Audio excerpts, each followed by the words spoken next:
exercise 1.1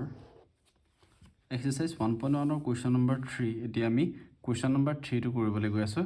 ইয়াতো আমাৰ লসাগু আৰু গসাগু উলিয়াব লাগে 8,9 আৰু 25 আমি লসাগু আৰু গসাগু উলিয়াম এলচিএম আৰু এইচচিএফ আমি উলিয়াব লাগে এনসাৰ 8 টোক আমি কেনেকৈ ভাঙিম 9 কো ভাঙিব লাগিব আৰু 25 কো ভাঙিব লাগিব 8 সংখ্যাটোক যদি ভাঙো 2 এ যাব 2 4 গুণ 8 2 2 গুণ 4 হয়নে 2 2 2 কেটা ওলালে 3টা ওলালে এতিয়া আমি 9 ভাঙিম 9 যদি ভাঙো 3 3 গুণ 9 তাৰ মানে 3 স্কয়াৰ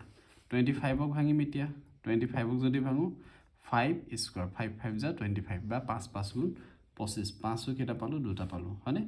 ইয়াত কমন বোলা একো নাই দেখোন গুটে কিটা বেলেগ ইয়াত পুৰণ 1 পুৰণ 1 পুৰণ 1 এনেকে লিখি দিবা ঠিক আছে গসাও 8,9,25 ইহত গিটাৰ গসাও কি হ'ব তেতিয়া আমাৰ 1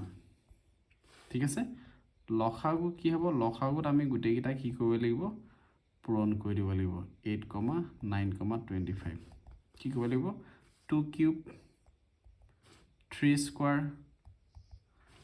5 স্কয়াৰ গুটে কিটা আমি কি কৰিব লাগিব পুৰণ কৰিব লাগিব 2 কিউব মানে 8 3 স্কয়াৰ মানে 9 5 স্কয়াৰ মানে 25 ঠিক আছে 8 9 গুণ 72 ইনটু 25 এটোটা আমি এতিয়া পুৰণ কৰি দিম ঠিক আছে এটোটা আমি এতিয়া কি কৰিম পুৰণ কৰি দিম পুৰণ কৰি আমি কিমান পালো 1800 ঠিক আছে